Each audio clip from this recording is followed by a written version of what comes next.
Welcome to the Private Practice with Soul podcast. My name is Dr. Brooklyn Storme, and I help private practice owners align their business back with their soul's calling, with their big vision and with their soul's purpose. Unlike other private practice coaches, I've traveled the world in search of spiritual resources, spiritual tools, education and information so that you can have the transformation that your soul desires and needs so that you can up-level your business. How much fun is this? I love it so much. Guys, if you're not already a member of the Private Practice Monthly Mentorship Group, please check out the show notes. I would love for you to be there. In the meantime, thank you so much for pushing play today. Let's begin.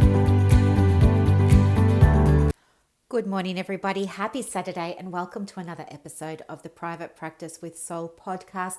I'm your host, Dr. Brooklyn Storme, and I'm so pleased that you're here. Welcome to all of the new subscribers. I'm pleased that you're here as well. If you get a chance, go back through and binge listen on some of the other episodes. I'm sure you'll find the content really interesting. I just want to say before we begin that, of course, I'm working from home and everybody's working from home in Victoria, Australia at the moment. And yes, you might hear some of the neighbours around me are doing some home renovations. So if you hear some power tools going in the background, there's not much I can do. I will just try and make this maybe a bit of a quicker episode so it doesn't bother you too much. But let's get on with the show. How quickly can you start making money in private practice? Now, this came up as a result of a call that I had yesterday with a lovely lady who is looking to start a private practice. And on that call, we were talking about where she's at and where she's been and where she wants to go and all those sorts of things. And one of her questions was, well, Brooklyn, how long is it going to take me to actually get this going from, nothing to something, from not turning over anything to turning over something? And I think that was such a great question that it was probably worthwhile really talking about that today. And I thought perhaps the best way that I could do that would be to share some examples of strategy you can use, and then share with you some examples of case studies from people just like you who have used the private practice method and have been able to generate income for themselves quite quickly. So I guess the first thing really is to understand that everybody's experience in private practice is unique. No two private practices are going to be the same. When we are operating from a place of our wounded feminine energy, what we are going to do is compare ourselves to everybody else. We're going to compare ourselves on social media to all the other practice owners or counselors or psychologists or social workers that are out there who look like they're living their best lives. And we're going to feel like, how come it's happening for them and it's not happening for me? Why does it look so easy for them, but it's a real push and a struggle for me? And so that's the first thing, I think, recognizing what thinking is at play so that you can start to make those identifications of, well, where is my energy sitting at the moment? That's a first step, sort of raising your awareness around what's going on energetically. The second step is really going to be around looking at what's going on for you cognitively. So what are you saying to yourself? What are the things that are coming up for you? Are you saying, I'll never be that good? Are you saying to yourself, all good for them, but it will never happen for me? Like, start being aware of that, mind chatter, that monkey mind that's sort of happening that we all experience, and perhaps even start writing it down. And perhaps over time, what you'll see is a little bit of a pattern emerge. So that's sort of the second step. The third step is really around having a clear vision for your intention with the practice. And this is an area that I think as women in private practice, we don't give enough time and attention to. I think we just go straight into the hustle mode and we don't stop for breath until something happens, like we get sick. So I would encourage you to really think about, what do you want to achieve by having a private practice? And consider, what do you want to achieve for your clients? What do you want their experience to be? What do you want your experience to be as a woman in private practice? What do you want that to really look like? That's so important. And also thinking about, the bigger picture for you. Like when you manifest that dream private practice that's matching your intentions, what then? Like, what's the next step? What's then going to become available for you from that space? And so, as you know, if you've been listening for a while, I believe success, however you define it for your private practice, isn't going to come primarily from strategy. It's going to come primarily from that inner work. It's going to come from your beliefs and from your intentions, and it's going to come from your energy. Your vibe absolutely attracts your tribe. And so whatever you're putting out is what you're going to get back. So if you're putting out the vibe that you're not good enough, or that everybody else does it better, or things like that, that's what you're going to probably experience in your business. The other thing that we need to be aware of, that we cover off in the private practice method, is looking at mindset and really trying to raise your awareness around the frame of mind that you're bringing to challenges in business. So if you're thinking of starting a private practice, but then you kind of get cold feet, take a moment to really think about what's going on for you there. Are you coming at this from fear? Or abundance? And you're probably coming at it from fear. And that fear is okay. It's not bad at all. Like, the function of the fear is to keep you really safe and to not take big, scary risks that are going to land you in hot water, of course. But at the same time, that fear, if you don't manage that, can be paralyzing, and it can stop you from being able to open and start and launch the private practice that you've been dreaming of all this time. So learning how to identify what mindset you're bringing to a challenge will then open up the doors to looking at how we then deal with those, okay, in a way that's going to support you in your business, okay? And that's different for everybody, because our beliefs and our stories come from our own personal experiences. And that's why I don't believe that buying other people's templates and other people's policies and procedures are going to work in your practice. Your practice is as unique as your soul, is as unique as your fingerprint. And so we have to honor that uniqueness, if you like.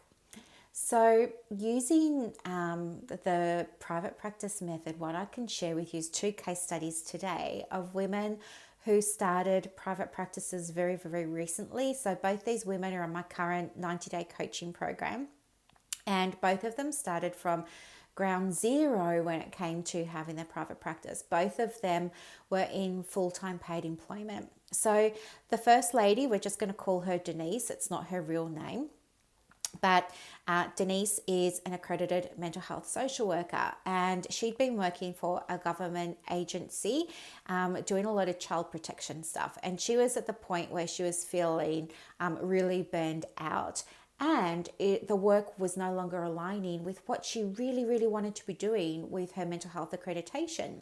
She wasn't getting to do, the sort of deeper therapeutic work. It was more crisis management and triaging and, 15-minute or half-hour appointments instead of 1-hour appointments. So these were kind of compounding, and sort of brought Denise to the point where she knew that she needed to change. She knew that she needed something to be different, but she just wasn't sure what that would look like. And she was really nervous about quitting her full-time job, because she wasn't sure how long it was going to take before she could start to generate, income to the same level of her salary. And so what we were able to do was work through things like creating a vision for her practice. And that took a little bit of time, because all she really had clarity about was what she didn't want to do. And that can be just as helpful as knowing what you do want to do. However, we need to know the direction that we're going so that we can, make a plan for that, and so that we can keep anchoring into that as our North Star. So it was the first thing. And then from there, it was really around understanding, okay, how do we start attracting these clients to us now? Because we don't want to be doing selling, and we don't want to be doing a lot of misaligned marketing that just feels energetically uncomfortable or off for us, because we know that that's going to be repellent. So it was then a matter of looking at supporting Denise to put client attraction strategies in place, and that these honor her vision for the practice. Okay. And from there, it was a matter of, I guess, really anchoring into that. And for her, what ended up happening was we did this work over the course of about 6 weeks. And in that 6 weeks, she had set up the practice, and she'd started receiving referrals. And the referrals came in sort of thick and fast right from the beginning, which is very unusual. But she's in a very specialized niche. And this was one of the other things. She was very nervous about niching because she had a scarcity mindset that if you narrow down your focus, you're going to miss out on referrals. So we had to process that limiting belief for her. And it was through processing that limiting belief that she was able to welcome abundance into the practice. And then we used her vision to anchor back into the types of clients that she wanted to work with and that she wanted to refer back out. And so it was by doing that in that 6-week period, she was able to wean herself off full-time employment as she built up the private practice. And now we're coming towards, I think, week 11 of her program. And she's working 4 days a week in her own practice, seeing 6 clients, and she's now exceeding the money that she was making in paid employment. And she's not working as many hours, which means that she's able to spend more time with her baby, which is really, really cool. And, you know, she's happy because the work's shifted. It's more in tune with her why. You know, another example is Joe. So again, Joe had paid employment 3 days a week. She wanted to start a private practice, didn't really know what the steps are to setting one up. And so she was also nervous about the investment in someone like me to support her with that. She was thinking, I don't know if I can afford that. So what we were able to realize was that by investing into herself, and a payment plan with me is, at the moment, it's only 150 Australian dollars a week. By investing that into herself, it's less than the cost of a session fee per week, but it gave her that safe space, it gave her the guidance, and it gave her the tools that she needed to create that dream private practice.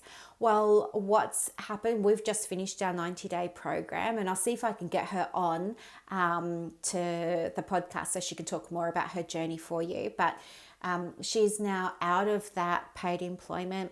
Again, she's working 4 days a week in her private practice now. She's now exceeding, again, the money that she was making in her paid employment. She set herself up with superannuation for my clients listening from overseas. It's like a 401k. So she's got all of that sort of set up. She's got work cover set up. She's paying herself a salary. She set herself up now to be able to take time off from the practice. And she's done all of this in less than 3 months. So these are just 2 current examples of women that I'm working with using this method to private practice that are increasing their turnover through setting up a private practice, okay, with no experience in running a private practice before. So when you're thinking about leaving your paid position because you want to start a private practice, what I would suggest is really think about why it's important to you to have one. Think about how things are going to be different for you when you're your own boss. Think about the type of clients that you want to work with, the number of days that you want to work per week, the number of sessions you want to deliver, if you want to have people working with you or not, if you want it to be a solo private practice, or maybe you want it to be a team private practice, and really start thinking about what that's going to look like in real life, because we want to align. It's this alignment is the key. to creating that joy in your private practice. And when you're feeling so joyful and so lit up and so excited in your private practice, everything changes. And honestly, referrals come, clients come, opportunities come, and it doesn't end. It snowballs. It's like that ball rolling down the hill that just gets bigger and bigger and bigger. And you just get to ride this wave of abundance. But as I said, there are going to be people around you that say, oh, that's rubbish, that's woo-woo, she's talking about dreams and it's all airy-fairy and it's magic. No, it's not. Those people that you're talking to just have a different approach to business, and they're going to tell you need to have the strategies. But I work with women who got all of those strategies and didn't get any traction. There's a reason why those strategies don't work for everybody. And if they're not working for you, then let's connect, because my jam is in helping you create your own unique strategies, but from a place of alignment. That is the key. Every single time, that's the key. So I will drop my details in the show notes for anybody who wants to connect, of course, and send me an email if you have any questions about starting a private practice, because I'm happy to address them in an episode or do a blog post on them for you.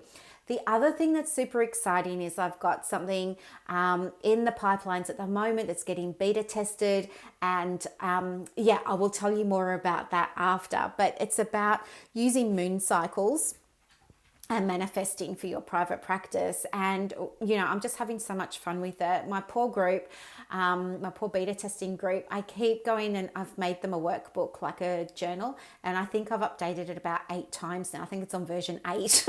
It's like every day I go in there and give them the latest version, because it's just so exciting to see them be able to get some exciting shifts and transformations as a result of that. And I'm looking forward to being able to share this with you more over coming weeks. They're testing the second lunar cycle at the moment, which has just started. So I'll be able to tell you more when it's finished, which will be, minimum 4 weeks. So let's say 5 or 6 weeks, I'll give you some more details about that. But if you're interested in learning how to manifest with the moon for your private practice, and you want to know about this particular method too, yes, you can send me an email. Just say I want to join the waitlist for that, and I can send you some information when I publish that. And you can have first dibs on enrolling. So anyway, thank you so much for listening. I want you to know that making money in your private practice can happen as quickly or as slowly as you allow it.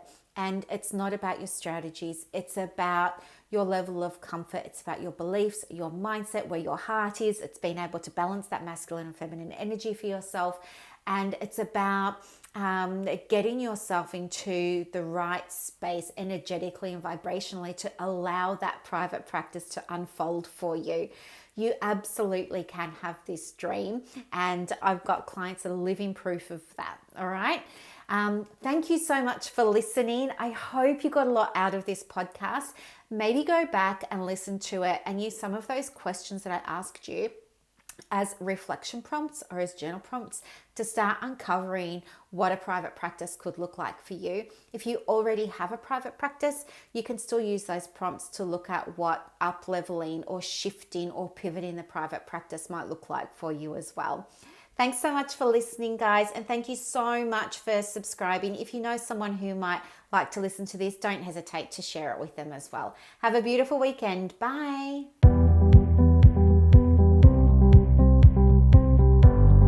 Thank you so much for listening to this episode of the Private Practice with Soul podcast today.